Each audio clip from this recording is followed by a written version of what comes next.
अगर बेहतर सरकार चाहिए तो अपोजिशन भी अच्छा होना चाहिए।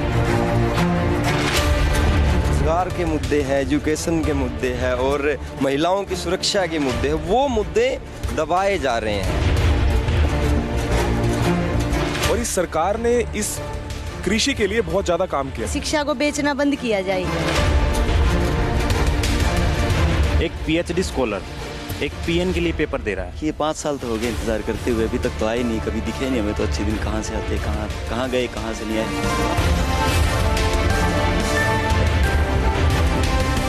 न्यूज नेशन वोटर बाइक के जरिए देश के युवा वोटर का सियासी रुझान आप तक पहुंचा रहा है। आज बात हरियाणा की उस लोकसभा सीट की करेंगे जहां कभी महाभारत का युद्ध हुआ था, लेकिन 2019 के सियासी संग्राम में क्या कुछ हलचल है, यही जानने के लिए वोटर बाइक कुरुक्षेत्र पहुंची है। कर्मण्येवाधिकारस्ते मा फलेषु कदाचन, अर्थात तेरा अधिकार कर्म में है, फल में नहीं। नमस्कार, मैं हूं आपके साथ अक्षय विनोद शुक्ल और वोटर बाइक का ये सफर हमें कुरुक्षेत्र में ले आया है, यानी उस भूमि में ले आया है जो महाभारत की युद्ध भूमि थी। वो भूमि जहां से पूरी दुनिया को गीता का ज्ञान मिला। लेकिन कर्म करने के बाद फल की इच्छा हर कोई करता है, और जो कर्म नेताओं ने 5 साल में किए हैं, अब उनके फल बांटने का वक्त आ चुका है। यानी लोकसभा चुनाव आ चुका है और कुरुक्षेत्र के लोकसभा महाभारत रणभूमि की बात की जाए तो पंचकोणीय मुकाबला नजर आ रहा है, जिसमें तमाम वादों और दावों के बीच मुद्दों का चक्रव्यूह रचा गया है। तो कौन इस चक्रव्यूह को भेद सकता है, यही जानने की कोशिश करेंगे आज कुरुक्षेत्र की जनता से। आइए इस सफर की शुरुआत करते हैं।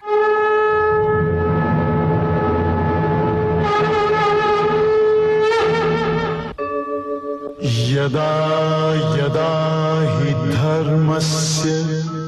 मान्यता है कि कुरुक्षेत्र में ही महाभारत की लड़ाई हुई थी और भगवान श्री कृष्ण ने अर्जुन को गीता का ज्ञान यहाँ की ज्योतिसर नाम की जगह से दिया था।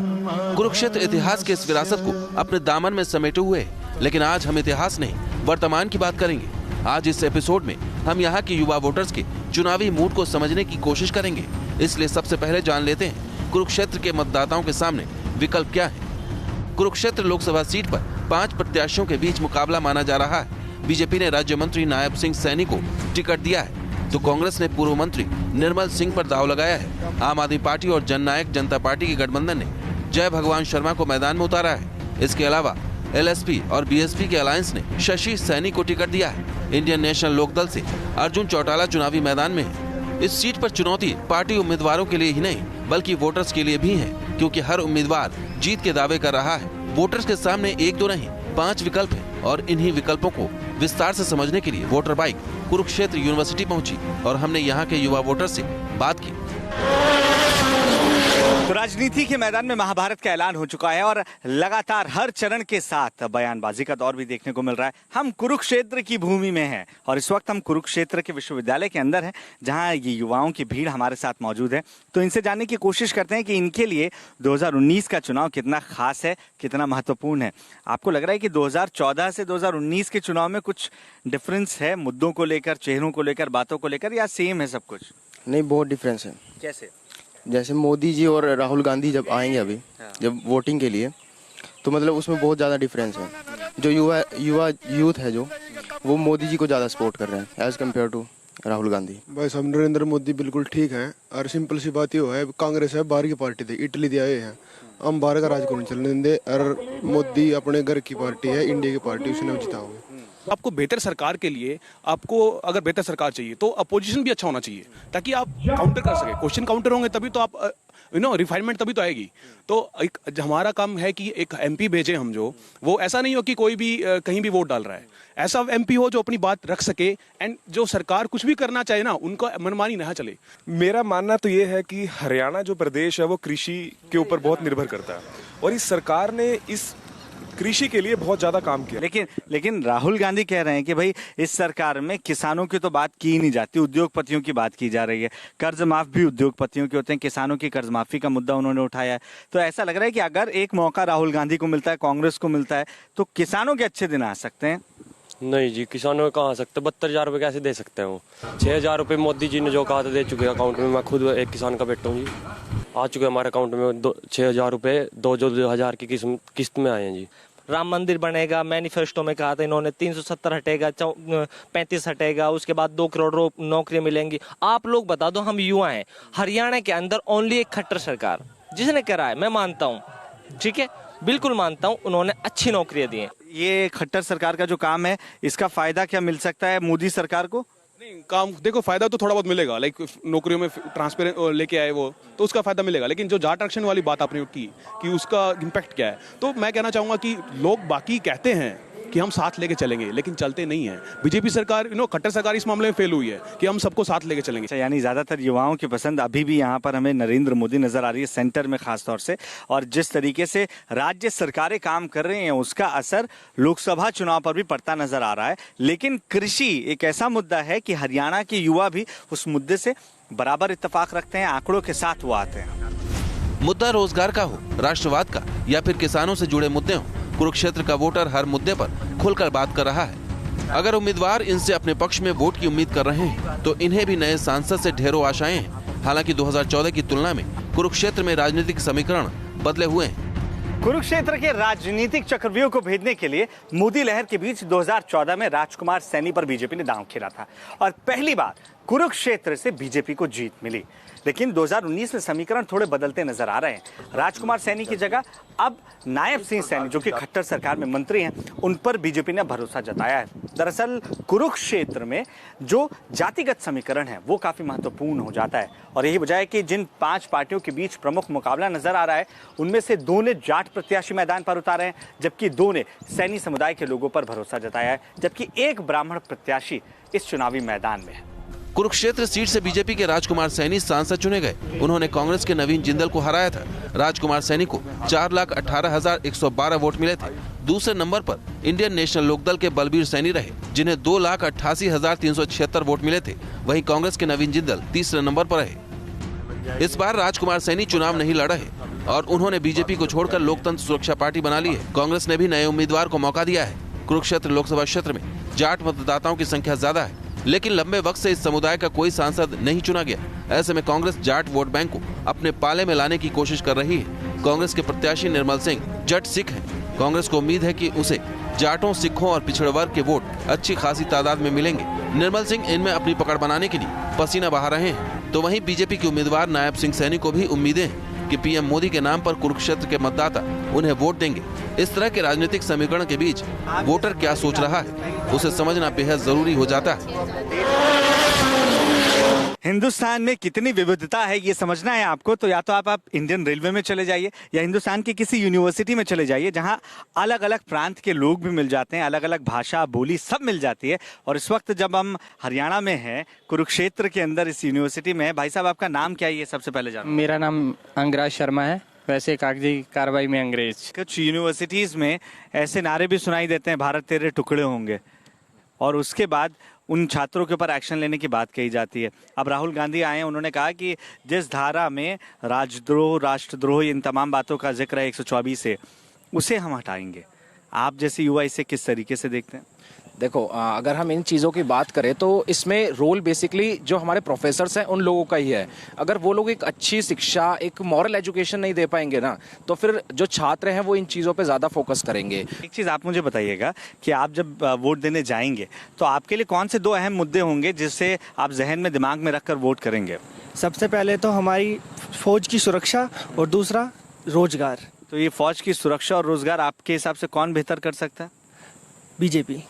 5 साल में बेहतर हुआ आपके हिसाब से? हाँ, क्योंकि हमारे वहाँ पे जो हमारी डिस्ट्रिक्ट है, वहाँ पे मोर देन 10,000 लोग इस टाइम रोजगार पा चुके हैं, सरकारी या गैर सरकारी संस्थानों में। लेकिन राहुल गांधी तो कह रहे हैं कि भैया अगर मैं आता हूँ 24 लाख नौकरियां 1 साल में आपको दे दूंगा। तो आपको लग रहा है कि भैया एक मौका इस बिनाद पर उन्हें मिलना चाहिए? ऐसी बात है, राहुल गांधी का तो किसी से भी पूछ लो तो हंसने लग जाता है। राहुल गांधी को देश का जनता राहुल से नहीं जानती, दूसरे नाम से ही जानती है। अच्छा। और रही बात दूसरी की हमने किसको करना है, तो मैं आपसे यही विनती करूंगा कि देशवासियों से मतदान जरूर करें। आपके हिसाब से कौन से मुद्दे हैं जो इस चुनाव में होने चाहिए थे लेकिन है नहीं? इस चुनाव में देखो, एक तो शिक्षा को लेके है, शिक्षा को बेचना बंद किया जाए। जैसे और देशों में है कि शिक्षा और स्वास्थ्य मुफ्त है, ऐसा होगा तो नहीं कभी, लेकिन कुछ तो ये रिलैक्सेशन दे ही सकते हैं। जैसे इन लोगों ने शिक्षा का बजट कम किया है, वो एक सरासर गलत बात है। बजट तो कम करना ही नहीं चाहिए, बल्कि इसमें तो बढ़ोतरी की जानी चाहिए।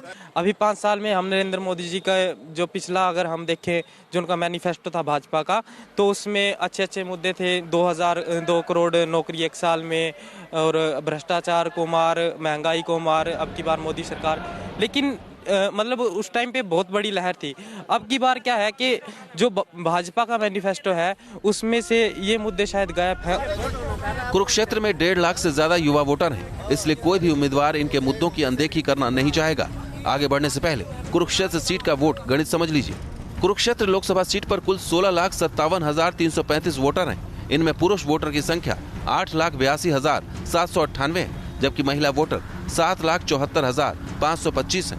इस सीट पर 1,58,876 युवा वोटर हैं। कुरुक्षेत्र लोकसभा सीट का गठन 1977 में हुआ था। इससे पहले कुरुक्षेत्र कैथल लोकसभा सीट का हिस्सा हुआ करता था। इस सीट पर कांग्रेस को 1984, 1991, 2004 और 2009 में जीत हासिल हुई थी। कुरुक्षेत्र के वोटर ने लंबे वक्त तक किसी एक पार्टी या सांसद को सिर आंखों पर नहीं बिठाया। बदलते समीकरण और परिस्थिति के मुताबिक कुरुक्षेत्र ने अलग अलग पार्टी के सांसद को मौका दिया। 2014 में जब मोदी लहर थी, तब पहली बार इस सीट पर बीजेपी ने कब्जा किया और कुरुक्षेत्र ने राजकुमार सैनी को सांसद चुना। लेकिन इस बार यहाँ के वोटर के मन में क्या है, उनकी पहली पसंद कौन है, ये सवाल हमने कुरुक्षेत्र के युवा वोटर से किया। एक चीज़ मुझे आप ये बताइएगा कि विश्व गुरु बनने की बात कही जाती है। कुरुक्षेत्र यूनिवर्सिटी में हम करें, कुरुक्षेत्र वो ज़मीन है जहाँ से सबसे बड़ा ज्ञान मिला था गीता का। लेकिन विश्व गुरु बनने की दिशा में क्या कुछ काम हुआ है 5 साल में?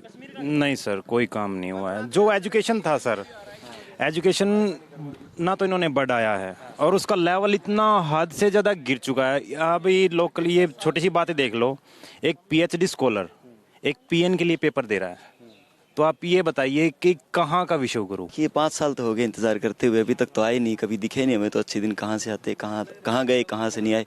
हाँ, कुछ लोगों के आए हैं, जिन लोगों जो बैंकों का पैसा खा के विदेशों में भाग गए हैं, कुछ लोगों के आए हैं, लेकिन सबके तो नहीं आए हैं। कुल असल में जो युवाओं के रोजगार के मुद्दे हैं, एजुकेशन के मुद्दे हैं और महिलाओं की सुरक्षा के मुद्दे हैं, वो मुद्दे दबाए जा रहे हैं। PM को लेकर पहली पसंद की बात की जाए तो कुरुक्षेत्र के युवा वोटर विकल्प की कमी महसूस करते हैं। लेकिन 21वीं सदी में बालिग हुए ये वोटर मुद्दों पर बात कर रहे हैं और 12 मई को मुद्दों को जहन में रखकर ही ये मतदान करेंगे। वोटर बाइक जारी है। साल 2014 में मोदी लहर के बीच बीजेपी को हरियाणा की 10 में से 7 सीटें मिली थी। इनमें कुरुक्षेत्र लोकसभा सीट भी शामिल थी। बीजेपी 2019 में फिर से इस सीट पर जीत चाहती है, लेकिन युवा वोटर क्या सोचता है? युवाओं के लिए रोजगार बड़ा मुद्दा है और 2014 के चुनावी वादे युवा वोटर्स के जहन में अब भी ताजा हैं।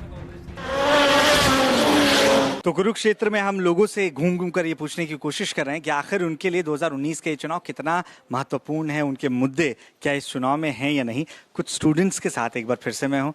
आपसे मैं जानना चाहूँगा कि जो इलेक्शन है इसमें आपको एज अ स्टूडेंट लगता है कि वो सारे इश्यूज़ हैं जो आपसे जुड़े हुए हैं या किसी स्टूडेंट से जुड़े हैं? हाँ, मुझे तो ये लगता है क्योंकि एम्प्लॉयमेंट हमारी मेन प्रॉब्लम है और एम्प्लॉयमेंट हमें मिली है जब से मोदी सरकार आई है। जैसे कि रोजगार की बात हुई, अभी चर्चा की शुरुआत भी रोजगार से हुई है। 24 लाख नौकरियां अभी भी खाली हैं सरकारी। राहुल गांधी कह रहे हैं कि कांग्रेस की सरकार बनती है तो उन्हें भर दिया जाएगा 1 साल में। आपको लग रहा है कि इससे कुछ अच्छा आ सकता है, कुछ चेंज होना चाहिए? देखिए, अब ये नहीं कह सकते किसने क्या किया। पॉलिटिक्स एक कीचड़ है जो मतलब चला गया, वो मतलब अपनी ही चलाएगा। चाहे बीजेपी हो, चाहे कांग्रेस हो, चाहे कोई और पार्टी हो, आते हैं, सबके मैनिफेस्टो होते हैं, एम्प्लॉयमेंट, किसी की डेवलपमेंट। जब 2014 में बीजेपी ने मैनिफेस्टो डाला था तो उसके अंदर कहा गया था कि जो उनका फर्स्ट फैक्ट था कि हम राम मंदिर बना देंगे, दूसरा था हिंदुत्व का और तीसरा था कि ग्रोथ इंक्रीज होगी हमारी।